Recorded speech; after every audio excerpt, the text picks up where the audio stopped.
కావాలంటే వచ్చి ఇక్కడ తాగు, దానికి డబ్బులు కూడా నేనే ఇచ్చేస్తాను. కానీ డబ్బులు మాత్రం అడగద్దు.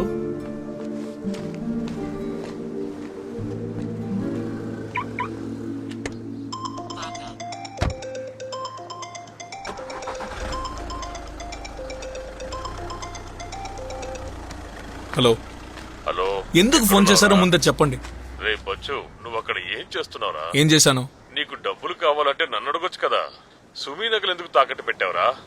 నగలు కొనడం, దాన్ని తీసుకెళ్లి తాకట్టు పెట్టడం అన్ని మామూలే. నేనే దాన్ని తెచ్చిస్తాను. నువ్వే తాకట్టు పెట్టావు కదా, నువ్వే విడిపించాలి. ఏరా రే, నీతో మాట్లాడే ప్రయోజనం లేదు. నువ్వు ఫ్లైట్ పట్టుకుని ఇక్కడికి వచ్చాయి. నువ్వు అక్కడే ఉంటే సెట్ అవ్వదు. సరే వస్తాను. అక్కడికి వచ్చి జీవితాంతం మీలాగే ఒక జోకర్లా బతకాలా? అప్పుడు మీకు అంటున్నానని తప్పుగా అనుకోకరా.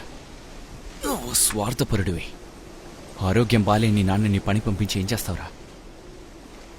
నాకు మా నాన్న మీద కోపం లేదు రాసి, కానీ ఎందుకో తెలీదు, అతనితో నేను ఎప్పుడు సరిగ్గా మాట్లాడలేను.